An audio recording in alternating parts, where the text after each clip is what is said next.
Welcome दोस्तों, फिर एक बार आप सभी को स्वागत है मेरा ये फेंटल पिजियन ब्रीडिंग फार्म में। तो दोस्तों, आज का जो एपिसोड है इसमें मैं डिस्कस करूँगा फेंटल पिजियंस का जो स्टिक्स होता है, मतलब इनका जो पूंछ का जो फीदर्स होता है, टेल फीदर्स, ठीक है, उसके ऊपर हम लोग डिस्कस करेंगे। तो दोस्तों, ये जो ब्रीड है फैंसी पिजियन का सबसे खूबसूरत ब्रीड है। और दोस्तों, इसका जो खूबसूरती होता है वो मेनली डिपेंड करता है इसका जो स्टिक्स होता है, मतलब इसका जो टेल फीदर्स होता है उसके ऊपर, ठीक है दोस्तों। तो अगर ध्यान से आप देखेंगे तो देखेंगे आप कि इनका जो टेल होता है, मतलब इनका जो पूंछ होता है, इसमें बहुत फीदर्स रहता है। कुछ लंबा होता है, कुछ छोटा छोटा होता है, ठीक है। तो जो फीदर्स सबसे लंबा होता है उसी को ही दोस्तों स्टिक्स कहा जाता है, ठीक है। और दोस्तों, वो स्टिक्स को ही काउंट किया जाता है इनका जो क्वालिटी होता है वो क्वालिटी मेज़रमेंट के लिए, ठीक है दोस्तों। तो ये जो स्टिक्स दोस्तों होता है वो हर फेंटल पिजन्स का सेम नहीं होता है, ठीक है दोस्तों। तो इनका स्टिक्स नॉर्मली जब 30 से 32 तक होता है तो वो स्टैंडर्ड कहा जाता है। इसके अगर नीचे का नंबर का अगर स्टिक्स होगा तो माना जाता है कि उसका क्वालिटी उतना अच्छा नहीं है, ठीक है दोस्तों। और स्टिक्स नंबर अगर 36 से शुरू कर 42 तक चला जाता है तो उसको सुपर क्वालिटी या तो बहुत ही बढ़िया क्वालिटी का फेंटल पिजन्स माना जाता है। तो दोस्तों, सिर्फ स्टिक का नंबर ही नहीं, इनका स्टिक्स का जो अरेंजमेंट होता है, फीदर्स का, टेल फीदर्स का जो अरेंजमेंट होता है वो भी काउंट में आता है, मतलब उसको भी ध्यान दे के देखना पड़ता है, ठीक है दोस्तों।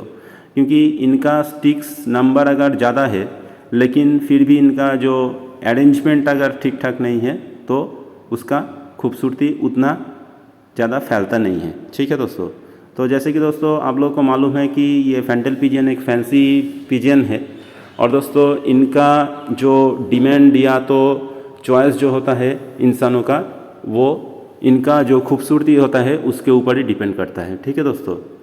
तो सिर्फ स्टिक्स ही नहीं दोस्तों, इनका दूसरा भी क्वालिटी मेज़रमेंट पैरामीटर्स होता है, जैसे कि इनका साइज़, इनका जो कलर्स होता है, रंग होता है, और रंग का भी बहुत सारा वेरिएशंस होता है, कलर पैटर्न्स भी होता है, इनका स्टैंडिंग पोजीशन भी मेज़रमेंट होता है, मतलब देखा जाता है कि इनका स्टैंडिंग पोजीशन कैसा है। तो ये बहुत सारा जो फैक्टर्स है, मैटर्स है, वो सभी ध्यान देख के इनका जो क्वालिटी है वो मेज़रमेंट किया जाता है, ठीक है दोस्तों। लेकिन फेंटल पिजन्स का सबसे इम्पॉर्टेंट जो कैरेक्टरिस्टिक फीचर है वो है दोस्तों इसका जो टेल, या इसका जो टेल फीदर्स, मतलब जिसको स्टिक्स कहा जाता है, ठीक है दोस्तों। तो दोस्तों, ऐसा नहीं है कि जो ब्रीडिंग पेयर होगा इसका जितना नंबर का स्टिक्स होगा उसका बेबीज़ का भी उतना ही नंबर का होगा। क्योंकि दोस्तों, अगर ब्रीडिंग पेयर का ठीक ठाक केयर नहीं लिया गया, उनको ठीक ठाक से केयर नहीं मिला, फूड नहीं मिला, ठीक है, तो क्या होता है कि इसका जो बेबीज़ होता है वो बेबीज़ का स्टिक्स का क्वालिटी उतना अच्छा नहीं होता है और स्टिक्स नंबर भी कम हो जाता है, ठीक है दोस्तों। और दोस्तों, ये भी देखा गया है अगर ब्रीडिंग पेयर का जो स्टिक्स नंबर है वो कम है लेकिन उसको बहुत अच्छा तरीके से केयर मिला है, खाना मिला है, तो देखा गया है कि उसका जो बेबीज़ होता है वो बेबीज़ का स्टिक्स नंबर उसका माँ बाप से भी ज़्यादा हो जाता है, ठीक है दोस्तों। और दोस्तों, ये जो स्टिक्स नंबर कम होता है या तो ज़्यादा होता है वो और एक फैक्टर के ऊपर डिपेंड करता है, जो है फेंटल पिजन्स का रेस्ट मिलना, ठीक है। अगर फेंटल पिजन्स को रेस्ट नहीं मिलता है और ये साल भर तक अंडा बच्चा करता रहता है, तब देखा गया है कि दोस्तों सब्सिक्वेंटली इसका जो बेबीज़ पैदा होता है उसका क्वालिटी उतना अच्छा नहीं होता है, धीरे धीरे उसका जो क्वालिटी है वो ख़राब होता रहता है। तो इसीलिए दोस्तों फेंटल पिजन्स को टाइम टू टाइम रेस्ट दिया जाता है। और जब ये इसका हेल्थ का जो कंडीशन है, हेल्थ स्टेटस सबसे अच्छा होगा, तभी आकर जाके इनका ब्रीडिंग लिया जाएगा। तो इनका जो बेबीज़ होगा दोस्तों, वो बेबीज़ भी बहुत ही बढ़िया क्वालिटी का होगा, मतलब बेबीज़ का साइज़ भी बहुत ही बड़ा बड़ा होगा और बेबी का जो स्टिक्स होगा वो भी अच्छा क्वालिटी का होगा, स्टिक्स नंबर भी ज़्यादा होगा। ठीक है दोस्तों। तो दोस्तों ये बहुत सारा फैक्टर्स है कि फैंटल पिजन्स का जो स्टिक्स होता है वो स्टिक्स को कैसे मैनेज किया जाता है। ठीक है दोस्तों। तो दोस्तों कभी कभी देखा गया है कि फैंटल पिजन्स का स्टिक्स नंबर कम है। ठीक है, तो मतलब यह नहीं है कि उसका स्टिक्स नंबर एक्चुअली कम है, क्योंकि दोस्तों फैंटल पिजियंस या तो कोई भी पिजियंस मोल्टिंग करता रहता है। मोल्टिंग मतलब कि उसका जो पुराना जो पंख होता है, पुराना फीदर्स जो होता है वो गिरता रहता है और नया नया पंख या नया नया फीदर्स जो है वो फिर निकलते रहता है। ठीक है दोस्तों। तो इनका जब मोल्टिंग कंप्लीट हो जाता है तभी जाके इनका एक्चुअली टोटल कितना नंबर का स्टिक्स हुआ है वो आप देख पाओगे। ठीक है, लेकिन इनका जब मोल्टिंग प्रोसेस में है, मोल्टिंग इनकम्प्लीट है, तब इनका टोटल एक्चुअली कितना स्टिक्स है वो पता नहीं चलेगा। लेकिन ध्यान से देखने से देखा जाएगा कि थोड़ा सा स्टिक्स निकल रहा है। ठीक है, लंबा लंबा स्टिक्स निकल रहा है, तो वो सब देख के दोस्तों आप काउंट कर सकते हो कि इसका स्टिक्स एक्चुअली कितना हो सकता है। लेकिन जब इसका टोटल मोल्टिंग कंप्लीट हो जाएगा तभी इनका जो एक्चुअल खूबसूरती है वो उभर कर आएगा। इसका जो स्टिक्स है वो फुल्ली मतलब फैल जाएगा और इसका जो खूबसूरती है वो उभर कर आएगा। ठीक है दोस्तों। तो दोस्तों इनका जब बेबीज़ होता है, बेबीज़ जब 50 डेज़, ठीक है, 45 टू 50 डेज़ का उम्र में चला जाता है तभी जाके इनका जो बेबीज़ का जो स्टिक्स होता है वो पूरा फैल जाता है। ठीक है, तो उसके पहले बेबीज़ का स्टिक्स छोटा छोटा रहता है और बेबीज़ का स्टिक्स का नंबर कितना है वो भी पता नहीं चलता है। ठीक है, गिनने से जितना देखा जाएगा स्टिक्स नंबर, बेबीज़ जब बड़ा हो जाएगा तब ये भी हो सकता है कि उसका स्टिक्स नंबर ज़्यादा हो गया। जैसे कि दोस्तों अगर बेबी जब सपोज़ 2 महीने में है, उसका स्टिक्स नंबर 34 है, लेकिन बेबीज़ जब फुल्ली मैच्योर्ड हुआ मतलब 6 महीना का उम्र में चला गया, तब जाके कभी कभी देखा गया है कि उसका स्टिक्स नंबर जो है वो और भी ज़्यादा हो गया। ठीक है, 36 हो गया, 38 हो गया, ऐसा होता है। तो दोस्तों ये जो स्टिक्स जो होता है ये बहुत ही इम्पोर्टेंट एक मेज़रमेंट क्राइटेरिया है फैंटल पिजन्स का, क्वालिटीज़ का। और इसीलिए दोस्तों हर जो फैंटल पिजन्स होता है उसका दाम भी सेम नहीं रहता है। ठीक है दोस्तों।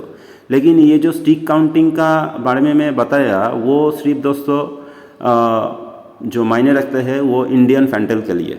ठीक है, तो फैंटल पिजन्स अगर अमेरिकन हो जाता है तो स्टिक्स नंबर उतना मायने नहीं रखता है। ठीक है, या तो फैंटल पिजन्स का दूसरा कोई अगर ब्रीड होता है, जैसे कि इंग्लिश फैंटल होता है, जैसे कि इंग्लिश टेलमार्क होता है, या तो रशियन वोल्गा होता है। ठीक है, फिर शैडल फैंटल होता है। तो ये सब जो इंग्लिश सैडल जो है पर्टिकुलरली, ये सब जो फैंटल पिजन्स होता है इसका स्टिक्स नंबर काउंट नहीं किया जाता है। ठीक है, क्योंकि वो सब अलग ब्रीड है दोस्तों, और वो जो ब्रीड है वो ब्रीड के ऊपर ही उनका जो वैल्यू है वो डिपेंड करता है।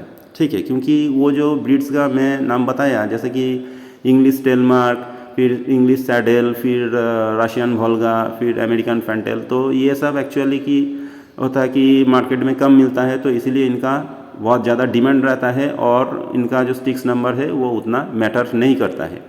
तो स्टिक्स नंबर जो मैटर करता है मेनली जो इंडियन फैंटल पिजन्स है उनके लिए।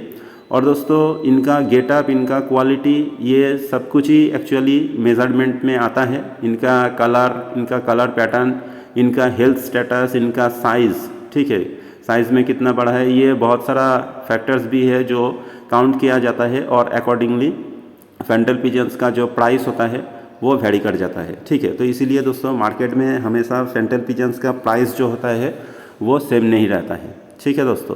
तो कभी कभी देखा गया है कि बहुत बड़ा साइज़ का फैंटल पिजन्स है लेकिन उसका स्टिक क्वालिटी अच्छा नहीं है। कभी कभी ऐसा भी हो सकता है कि फैंटल पिजन्स का साइज़ थोड़ा सा छोटा है लेकिन स्टिक्स नंबर बहुत ही ज़बरदस्त है। ठीक है, बहुत ही ज़्यादा है, 42 ऐसा स्टिक्स नंबर हो गया। कभी कभी देखा गया है कि फैंटल पिजन्स का कलर पैटर्न बहुत ही बढ़िया है लेकिन स्टिक्स नंबर उतना ज़्यादा नहीं है। और दोस्तों कभी कभी देखा गया है कि फैंटल पिजन्स का जो कलर है वो उतना ज़्यादा अट्रैक्टिव नहीं है लेकिन उसका स्टिक्स नंबर और स्टिक का जो अरेंजमेंट होता है वो बहुत ही ज़बरदस्त है, बहुत ही बढ़िया है। तो ये सब बहुत सारा जो वेरिएशंस दोस्तों होता है वो फैंटल पिजन्स में आता है। ठीक है दोस्तों। तो अकॉर्डिंगली ये फेंटल पिजन्स का जो दाम होता है वो वैरी कर जाता है। और दोस्तों जब फेंटल पिजन्स चिक्स होता है या तो बेबी होता है, छोटा होता है, उसका एक दाम होता है, और फेंटल पिजन्स जब बड़ा हो जाता है, ब्रीडिंग पेयर बन जाता है, तब उसका दाम थोड़ा सा बढ़ जाता है। ठीक है, तो ऐसा ही बहुत सारा फैक्टर्स है दोस्तों, लेकिन मेन जो फैक्टर है वो दोस्तों इसका स्टिक्स के ऊपर, और दोस्तों इसका स्टिक्स कैसे काउंट किया जाता है, इसका स्टिक्स क्वालिटी कैसा होना चाहिए, ठीक है, और इसका स्टिक्स काउंटिंग कब किया जाता है, ठीक है, कब स्टिक्स काउंटिंग करने के बाद आपको एग्जैक्ट जो एक्यूरेट रिज़ल्ट वो मिलेगा, ये सब चीज़ जो मैं है ये मेरा आज का ये वीडियो में मैं डिस्कस किया। तो दोस्तों ऐसा ही बहुत सारा इंटरेस्टिंग जो चीज़ें हैं फेंटल पिजन्स का, वो मैं मेरा ये जो चैनल है पेट लवर इन नहर, इसमें डिस्कस करता रहता हूँ। तो दोस्तों आप लोग मेरा ये चैनल को सब्सक्राइब कीजिए, मेरा रिक्वेस्ट है, और मेरा जितना भी सारा पुराना वीडियोस है वो भी आप देखिए, ठीक है। तो फेंटल पिजन्स का कैसे केयर लिया जाता है, कैसे अच्छा क्वालिटी का फेंटल पिजन्स का प्रोडक्शन किया जाता है, कैसे बिग साइज़ का फेंटल पिजन्स का प्रोडक्शन किया जाता है, कैसे फेंटल पिजन्स का क्वालिटी मेंटेन किया जाता है, ठीक है दोस्तों। तो फेंटल पिजन्स रिलेटेड टर्मिनोलॉजीज जितना भी है, मतलब कुछ नया नया जो वर्ड्स है वो जो पर्टिकुलरली फेंटल पिजन्स के बारे में ही मतलब चलता है, ठीक है। तो ये सब बहुत सारा चीज़ें मैं मेरा ये जो चैनल है पेट लवर इन नहर, इसमें डिस्कस किया हुआ हूँ। तो दोस्तों आप लोग वो सब वीडियोस भी देख सकते हो, और फेंटल पिजन्स के ऊपर आपको थोड़ा बहुत जानकारी हो जाएगा। और अगर आप फेंटल पिजन पालना चाहते हो, आप फेंटल पिजन्स का ब्रीडर बनना चाहते हो, तो मेरा इस चैनल को भी आप सब्सक्राइब कर सकते हो, क्योंकि इसमें बहुत सारा इंटरेस्टिंग जो टॉपिक है फेंटल पिजन्स के ऊपर, उसका ऊपर मैं डिस्कस किया। और फेंटल पिजन्स का हेल्थ टिप्स जो होता है, ब्रीडिंग टिप्स जो होता है, ये सारा चीज़ भी मेरा इसी चैनल पेट लवर इन नहर में दिया हुआ है। तो उम्मीद करता हूँ दोस्तों आप लोगों को मेरा आज का ये वीडियो भी अच्छा लगा है। Thank you very much, thank you दोस्तों। और अगर आप नए हो मेरा इस चैनल में, तो मेरा इस चैनल को सब्सक्राइब भी कर सकते हो दोस्तों। तो थैंक यू दोस्तों, thank you very much, thank you for watching.